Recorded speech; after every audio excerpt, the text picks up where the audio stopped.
Hi friends, welcome back to part 2 of all things sourdough. So in part 1, I taught you guys how to make your own sourdough starter from scratch. So today's video is going to be a complete Q&A, all things sourdough. So these are either questions that I had when I first got started, or these are questions that I frequently get asked. So I've been sharing a lot about sourdough on my Instagram stories, and I've been getting so many questions, like several questions every single day. So I really just wanted to have a place where all of the questions are answered in one place for those of you who are wanting to get started with sourdough but have questions. So the first question is, what does it mean to feed my sourdough? So you'll often hear the term feeding your sourdough. You need to feed your sourdough every few days in order to keep it alive and active. And all that means is that this is my sourdough starter. Feeding it just means that you're going to give it flour and water, and that's what it eats for the next few days. So another common question that I've been getting, especially while people are making their sourdough starters, is it's day 2 or 3 or 4 and nothing is happening. Am I doing something wrong? So I would say if it's day 2 or 3 and nothing is happening, your starter isn't getting bubbly or growing or anything, on day 2 or 3, there's a good chance you're not doing anything wrong. It might just need more time. If it's day 4 or 5 or later than that and nothing is happening, that's probably a sign that you either need to use different flour or different water. So I recommend using organic, unbleached, all-purpose or organic whole wheat flour, because non-organic flour is coated in pesticides and herbicides and glyphosate, and a lot of those things are bad for us but can also interfere with the fermentation process. And then filtered water, for the same reason, the chemicals in unfiltered tap water like chlorine can really interfere with that process. So if you're having issues with your starter, that's where I would start. And then the other thing that could be happening is that your house is just too cold. So sourdough is going to do best in a warm environment. So my house, and especially my kitchen, are very, very cold. So I find that I either need to have my sourdough starter right beside the oven, or I'll turn on the oven for a minute or two, not completely, you don't want it to be 300 degrees in there, but I'll just turn it on for a few minutes and then I'll turn it off so it's a few degrees warmer than my house, and then I'll put the sourdough covered in the oven. So you're not cooking it, but you're just putting it in a warmer place. And depending on your oven, I find that my oven light gives off quite a bit of heat. So even if I just put my starter in the oven with the light on, I find that that makes a significant difference. So if your starter is not bubbling and it's not doing anything by day 2 or 3 or 4, those would be my tips on where to start. And then the other thing is, if you live somewhere that's really warm or your house is just really warm, you actually might need to feed your starter more often if your house is really warm. So if you're finding that after a couple hours it's bubbled up, but then by 24 hours it's gone completely back down to normal, that's probably a sign that it's eating through all of the flour really quickly and it needs to be fed more frequently. Okay, another super common question is, my starter has a liquid on top of it. Do I need to throw it away? No, do not throw your starter away just because there's separation. So it's super common for there to be some separation. Sometimes it's just a really thin layer. It's called hooch, and it's just a byproduct of the fermentation process. It's basically an alcohol that it's creating. It's not dangerous. Some people choose to scrape that off and throw it away. Other people choose to stir it into your mason jar. I've done both. If it's just a tiny little bit, I'll stir it in. If there's a lot of it, or if it's really gray, I'll get rid of that. But as long as it's not moldy, that hooch is totally okay. And it just means that your starter is really hungry and it wants to be fed. Okay, my sourdough smells weird. Has it gone bad? So sourdough has a sour smell. It's kind of a weird smell, especially if you're new to it. And it's kind of hard to explain the difference between a normal sour smell and a bad sour smell. But for the most part, as long as you've been feeding it regularly, your sourdough is probably fine. If you haven't fed it in 5 weeks and it has a gross smell, it's probably bad. But typically, as long as it hasn't developed mold, it's still gonna be okay. Okay, another question is, do I have to store it in a jar?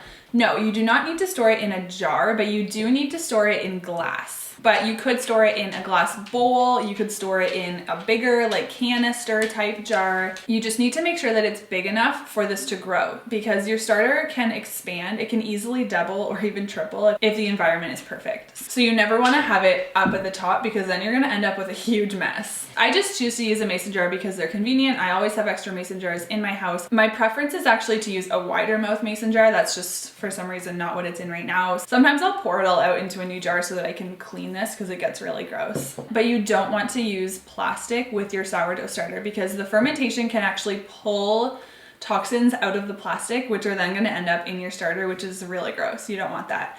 And then in terms of using metal, I use my metal KitchenAid when I'm mixing the dough, but you don't really want to have it sitting in that, especially the starter when it's liquidy. You don't want to have it sitting in the metal because it's going to kind of kill a lot of the bacteria, the good bacteria that you want. So glass is really the best option, and it's what I recommend. Okay, another common question is, do I need to add yeast, or what kind of yeast do I need to add? You do not need any yeast. The sourdough is its own yeast. So it is literally just flour and water, and then it captures yeast from its environment. Even when you're making sourdough bread, you do not need any sort of yeast. You just use the sourdough starter to make bread. You just use the starter, a little bit more flour, a little bit more water, and salt. That's it. You never need to use dry yeast or instant yeast or anything with starter because it is the yeast. That's the whole point. What if I'm going on vacation? What do I do with my starter? So when you're first starting your starter, if you're in the very beginning stages, don't do that when you're about to go on vacation. You want at least 7 to 10 days at the very beginning to develop your starter. If you already have an existing starter, obviously there's going to be times where you go away, maybe for a week or two. I have experience leaving mine for about 8 or 9 days. I've never left it longer than that, so I can't personally vouch for that.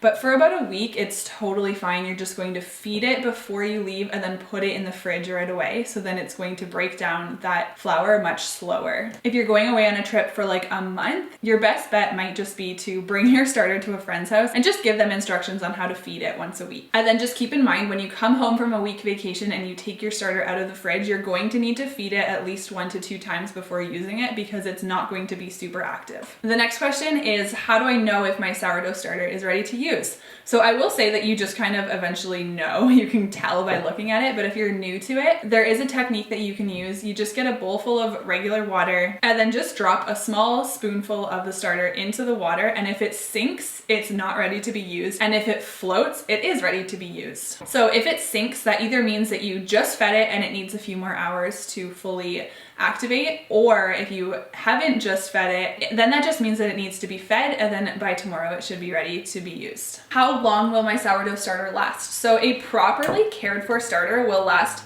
forever. So these used to be passed down from generation to generation. They could be alive for hundreds of years, and the older a starter is, the better it's going to be. But in order for it to last that long, you need to be taking care of it and regularly feeding it. And then just keep in mind that you can also share your starter with friends. So the process to make your own starter is a little bit tedious. It uses a lot of flour. So it's actually ideal to be able to get a starter from a friend. So if you have a friend who makes sourdough, just ask them if you can have a little bit of starter. I'm sure that anyone would be happy to give you some, because it's really easy to duplicate, and it's honestly just much easier to get a sourdough starter from someone else. Okay, the next common question is, do I need to keep discarding it every time I feed it?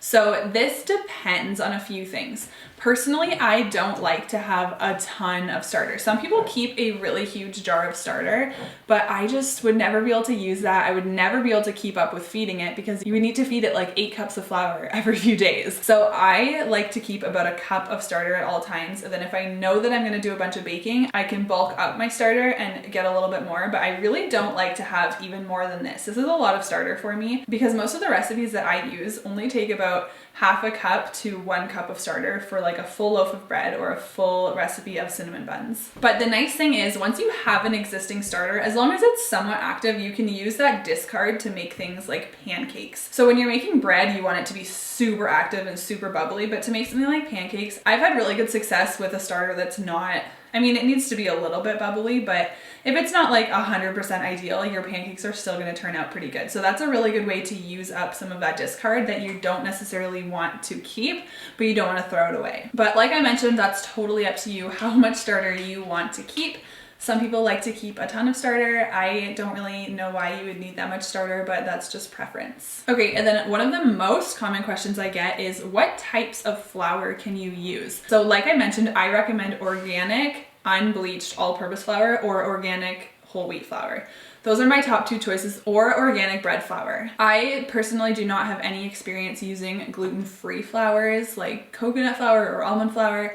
I know some people have said that they've done it. I don't know, so you would have to look up different recipes. But just keep in mind that when you make a loaf of bread, if you let that loaf of bread ferment for 72 hours in the fridge, so that's not the starter, but that's the actual loaf of bread before you bake it. If you let that ferment in the fridge for 72 hours, it's actually going to destroy about 97% of the gluten.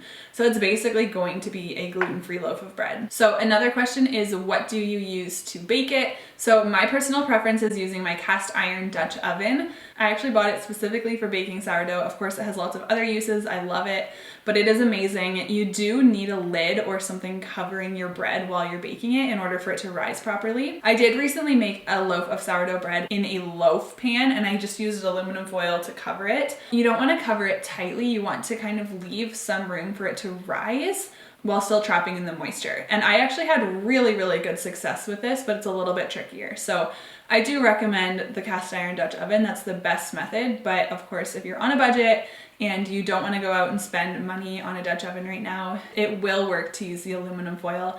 I don't love cooking with aluminum foil because it does have the potential to leach metals into your food, which is not ideal, but it does work in a pinch. Okay, and then the last question is, will it taste sour? So no. In my experience, none of the bread, none of the recipes that I've made taste weird or sour or anything. The bread just tastes like amazing bakery fresh bread. The sourdough pancakes that I make are my absolute favorite pancakes. They taste like really good restaurant pancakes.